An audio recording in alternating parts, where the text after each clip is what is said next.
Les voy a dibujar ahora a la figura jurídica de la concesión en Brasil. Sin embargo, siempre de recordarnos que en algunos estados importantes de la federación y algunos municipios importantes de la federación, las cosas pueden ser un poco diversas, pueden ser un poco diferentes, ¿no? Como he dicho, no tenemos un concepto de concesión. Durante muchos y muchos años peleamos académicamente sobre qué era una concesión. Si la concesión era un contrato administrativo o si no era un contrato administrativo. Ayer por la noche hablaba con el profesor André Machí y él me decía que había pesquisado 13 conceptos de concesión, ¿no? En la doctrina extranjera, básicamente en la doctrina francesa. En Brasil no hizo esa contaje, pero tendremos certamente un número también bastante excesivo de tentativas de conceptuación de la concesión. Sin embargo, de la ley brasileña, establecer que concesión es un contrato, en la verdad, efectivamente un contrato es un contrato todo propio. La concesión, y esto la doctrina brasileña dice desde 1930, porque las concesiones empezó en Brasil básicamente en 1930, ¿no? Dice que la concesión era una figura jurídica de carácter híbrido.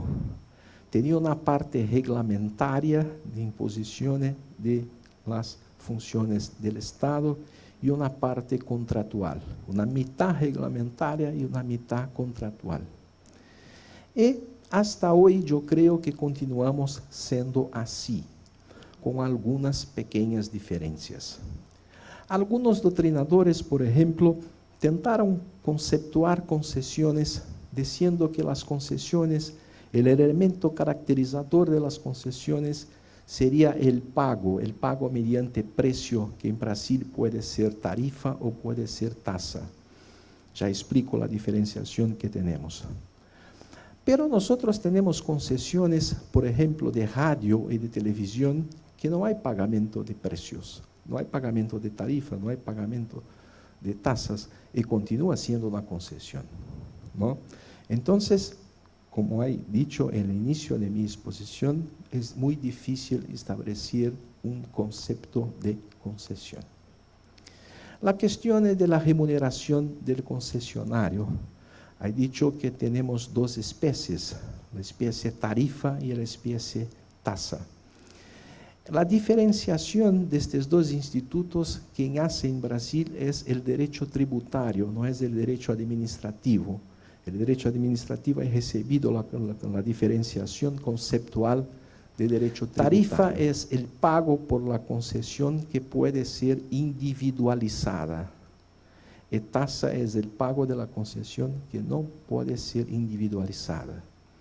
Por ejemplo, la factura de energía eléctrica es tarifa, porque cada casa, cada establecimiento comercial, cada establecimiento industrial consume al mes tantos kilovatios.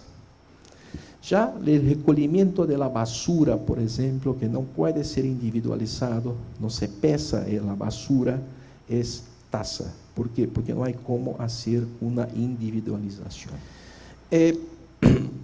La concesión, entonces, para nosotros es un contrato, pero un contrato entre aspas, entre comillas, ¿no? Porque he dicho que tiene hasta hoy un carácter híbrido, un carácter de reglamento y un carácter de contrato.